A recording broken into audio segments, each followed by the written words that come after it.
Hi, I'm Les Stroud, and welcome to another wonderful episode of Wild Harvest.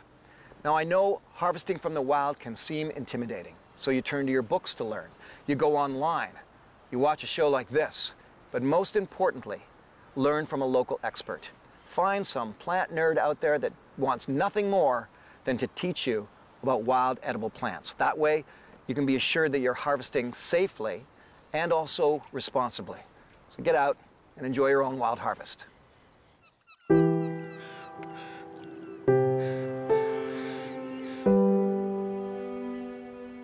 All of this here, all of this digging, that's bear digging. Big old bears, Alaskan bears, looking for chocolate lily. And this here, water hemlock, one of the most toxic plants in North America. Intimidating? Absolutely. And this right here, well, this is bear scat. Also intimidating. They're all around here. The truth is, you don't have to be intimidated when it comes to local foraging. Learn from an expert within the area who can take you out and help you dissolve any fears that you might have of the wild harvest.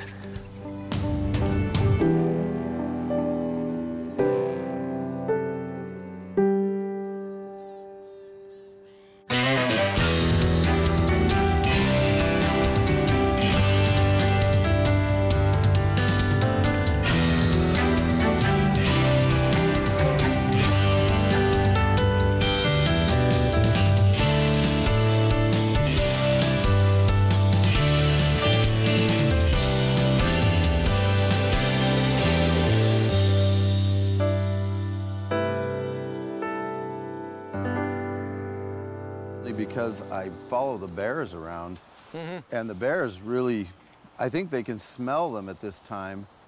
Did you find one? Nice, that's what we're looking for. All right, good job. There we go. So that's precisely what we're looking for. Let's see. Oh yeah, there we go.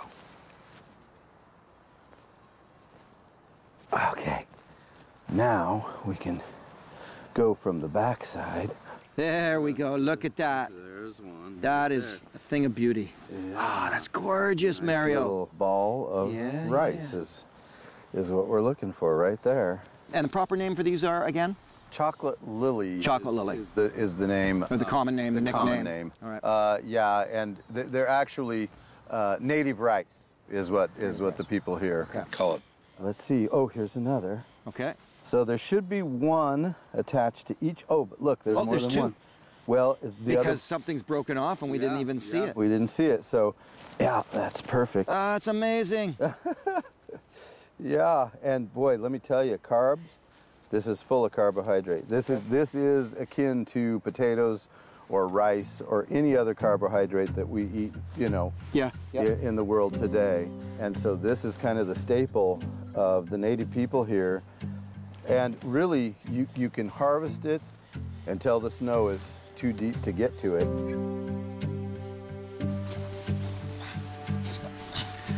There we go. There we go. Look at that thing of beauty. Well, there it is with the plant, right? Right. Oops. You want to watch it. Yeah, you don't want to drop the rice. And that of course is seeding. Yeah. So and the bears do it, and it's like, to me, I thought, wow, the bears have dug this entire field. They're not going to be here anymore. Yeah. No, quite the opposite. It's a symbiotic relationship. That's right. Right, and of course, our indigenous cultures already knew that. Like some plants, such as spring beauty, the more you harvest, you think you're getting everything, but you're dropping seeds everywhere. Right. And in this case, you saw me drop a bunch of little seeds down there by accident. I'm not going to go get those, and that's going to grow next year. And I think that's why they're made up. It's a ball made up of these teeny tiny ones. The minute you bite into this as a bear, it pops. Yeah. And all these little seeds fall. And they're not getting them all. And what that speaks to, Mario, you and I being, as I like to say, we're plant geeks, is that by harvesting, by getting to know a plant and then harvesting that plant, we're helping it thrive. Yeah, it's just like, and this is what I teach in my class, and I say, look, why is a berry so brightly colored and all that sugar packed around all those seeds? Because the berry plant wants you to eat them. Right, right. Well, let's get Paul to give us a hand and simply do some gathering for a little bit. Great. Sound good? Sounds good. All right.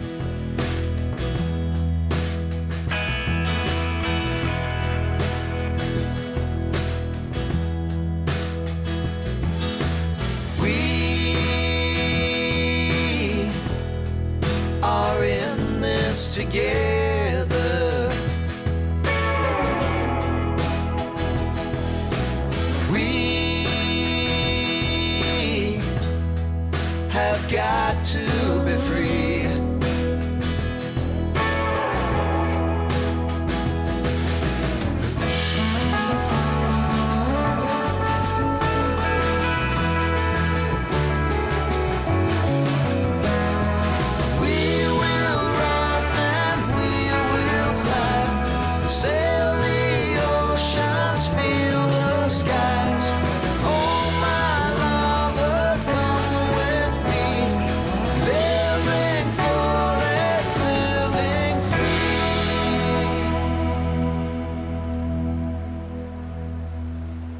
How do I tell the story of Alaska on a plate with what I harvested today? This place is pure magic. There's no other way to describe it. I'm in a field that has been dug up by brown bears. They're after the same thing that we were today. They're after the chocolate lily seeds. To know I was harvesting the same food that they were is something that's pretty special, and they're really going to bring me a lot of opportunities in the kitchen.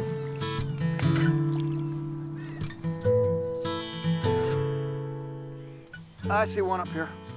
Nice. Oh, wow. Now that is beautiful. Yeah.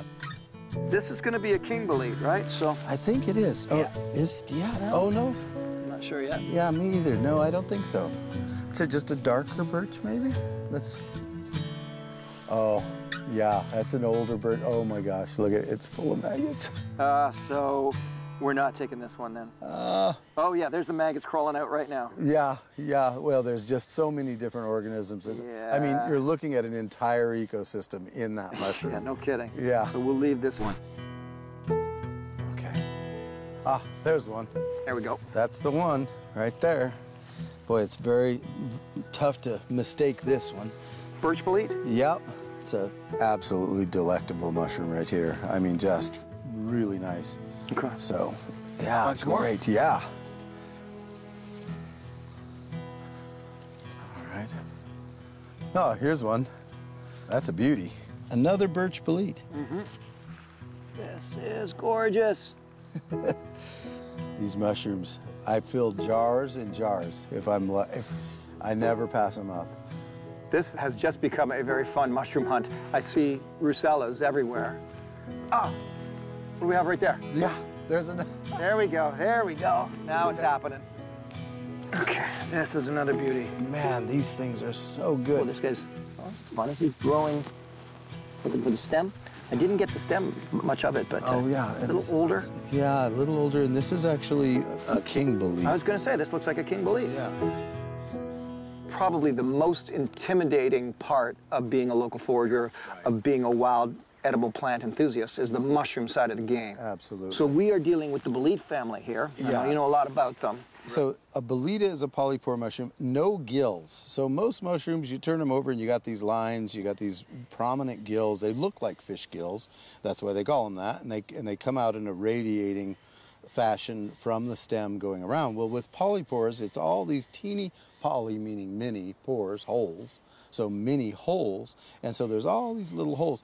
And really, when you start looking at these mushrooms, the Boleta family, all of them with these polypores, most of them are edible. There's only a few that you can't eat. Some of them taste much better than others, but these, oh, you don't have to try it all. You fry these with a little butter, and you will swear you were tasting steak. These mushrooms are among the most delectable on earth.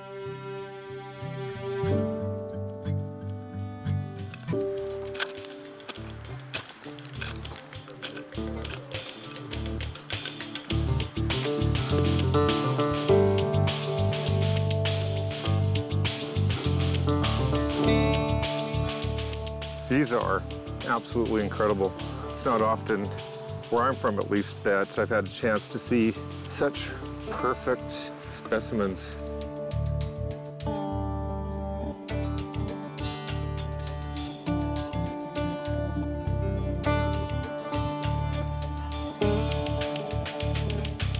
These are really cool. I love those. think those look pretty good.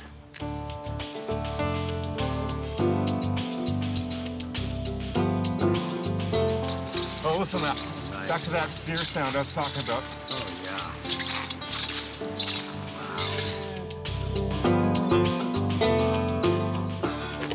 There you go, Paul. What do you got there?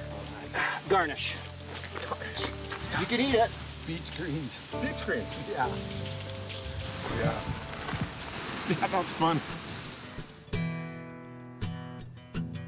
All right, there we go. Oh, yeah, look at the color coming out of that pan already. Yeah. Just want to taste it one more time. Try that. Okay. Yeah, try that. Yeah. Now that it's had a second. Oh my God. I think it works. Really good, really good. Next up, I want to grill the mushrooms. Add some salt.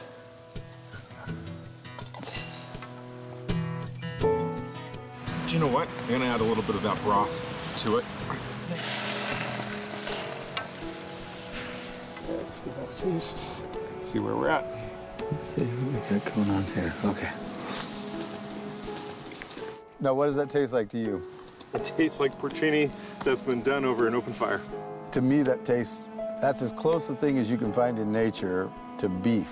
Yeah. Like to a beef steak, right? It tastes like meat. It's nuts. I love it. I know.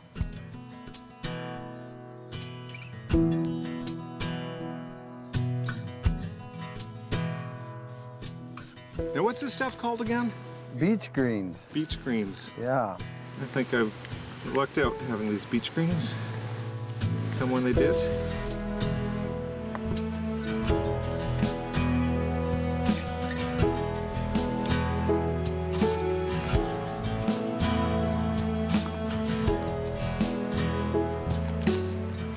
It looks so amazing.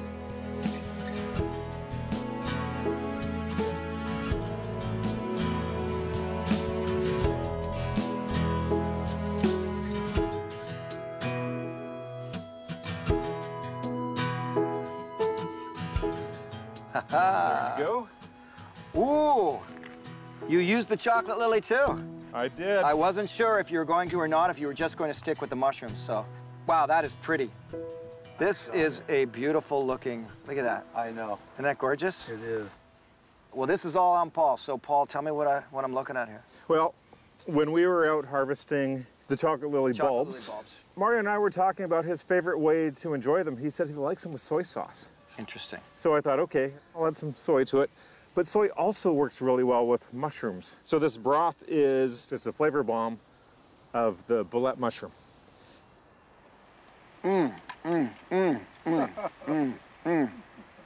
This is, of course it's all about flavor, but this is absolutely also all about texture. The texture of the chocolate lily is chewy in the best of ways. And then conversely, the mushrooms are melt in your mouth soft, but not in a bad way. If you eat it with the bulbs, it works really well together. It's almost like these bulbs replace noodles. If this were, because the broth is, to me, it's very reminiscent of ramen, like a ramen broth. Yeah. Like, you know, the mushrooms, the onion, it's just so good. So the chocolate lily is now acting as the noodle. And the beach greens are popping a bit too here for me. I know they're not quite in season right now, but they're working.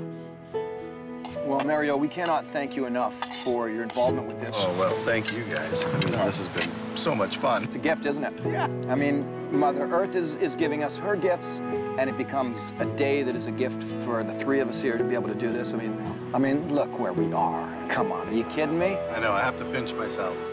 I don't live here.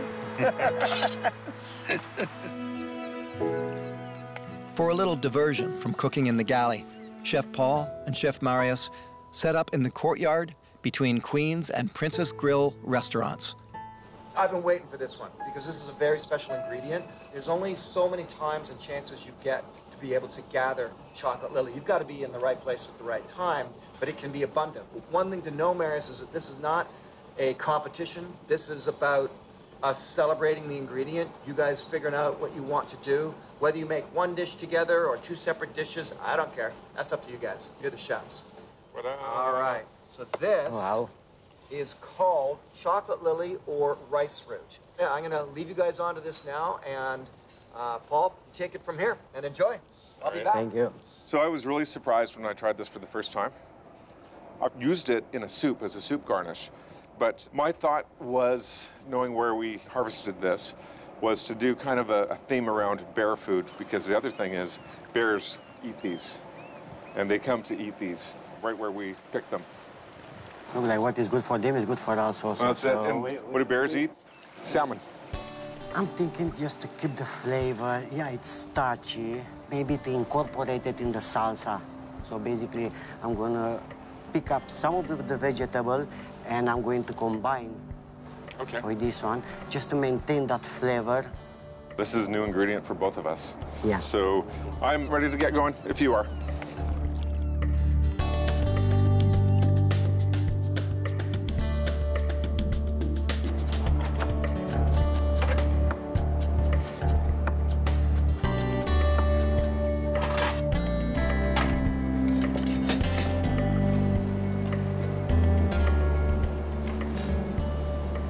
Chef, come over here and have a look at that.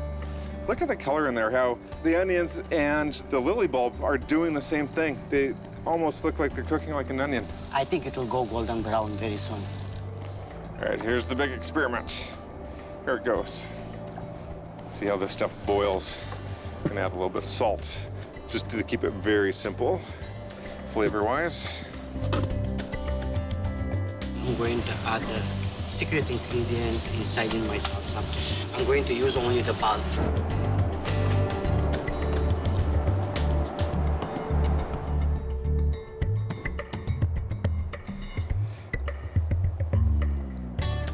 Oh, wow. I'm shocked. Okay, try that. Almost like potato texture. Changing the flavor also. Yeah.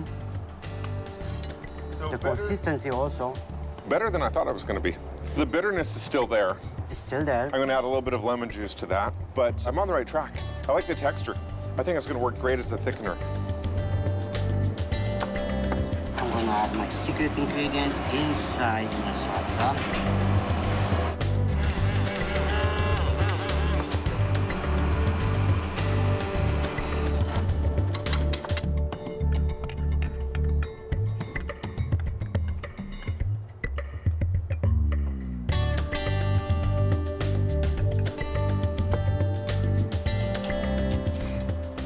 Very, very starchy. Oh, look at it. It's Isn't very that starchy. strange, eh? It's very strange. How's it taste? Well, the taste, it's quite nice flavor if you have tasted. It's more a texture I just don't thing, expecting, yeah. I'm not expecting to be a lot of cornstarch. I wonder what would happen if you cooked that. If you tried, put a little part of a spoon in the pan and see what happens. I mean, that's what it's all about, experimentation. Yeah. It's just a pure experiment. Yeah. Maybe we just discovered the next big thing. And maybe we didn't, but we're gonna find out. Yeah, it's not doing what I thought it was going to. Oh well, we tried. Now, what if you were to add a cream to that and heat it up, make it a sauce? So Blend it in the sauce. Or, I got an idea. Let's take some of my sauce, and let's just see how your sauce sits on top of it. Yeah, that's really interesting. And do you know what? It actually reminds me of the area that we picked these from. Almost like the land, and you've got the flowers growing and...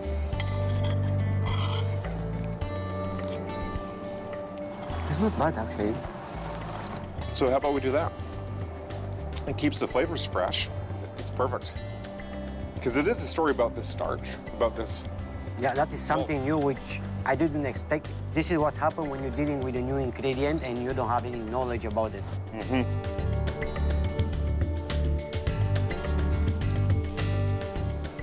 Oh, that's beautiful. Nice work on the salmon. I just had an idea. I wonder if this would, if we put it on the salmon, if it would glaze it and it kind of melts over top. Yeah, we can put in one of them like that. Yeah, we'll see. Well, I mean, it's not going to hurt. And it is an experiment. Watching two chefs collaborate to solve a problem is a rare look behind the curtain and into their mastery. Yeah, that's cool. So I'm gonna come with the salmon in the middle, and we're going with the salsa, have it in the top. Just see if it melts over it.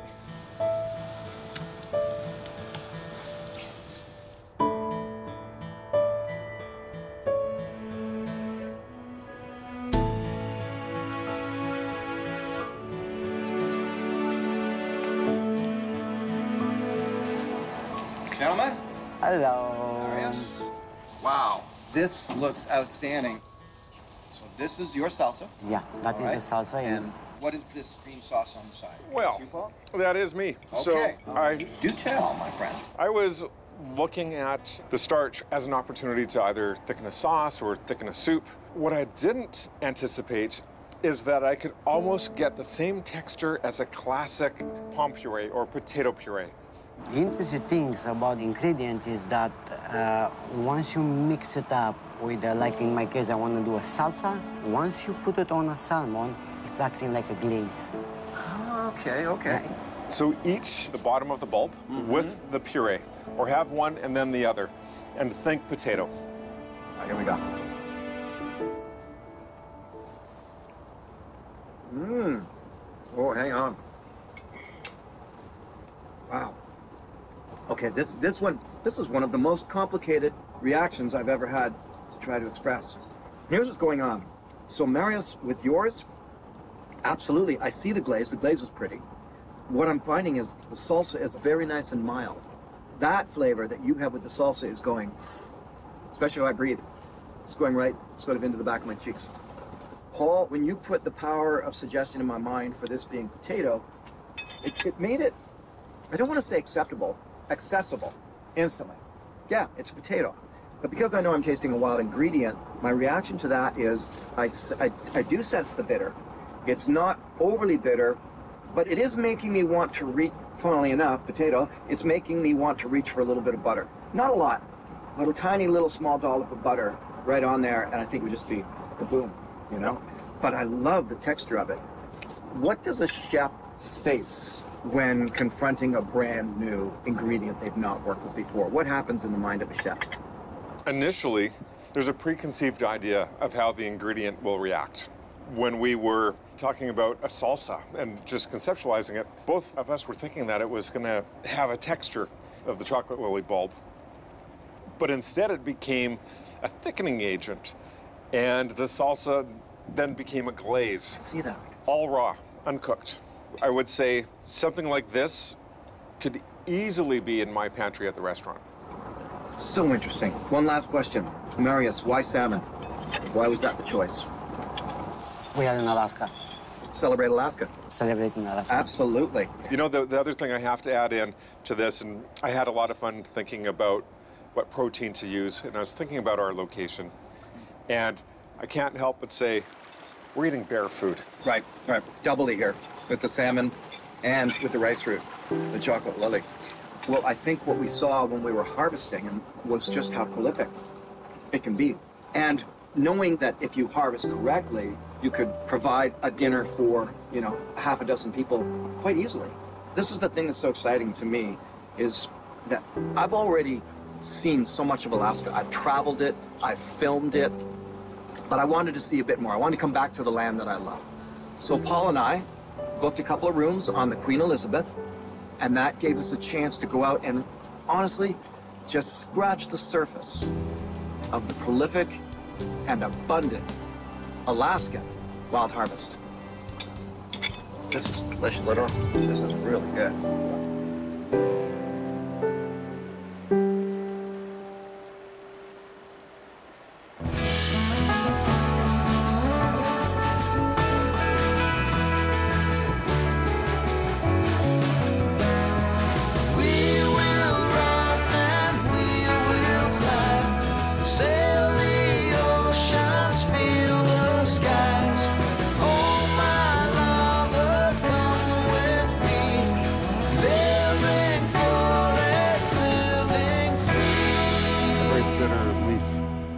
Beautifully red or much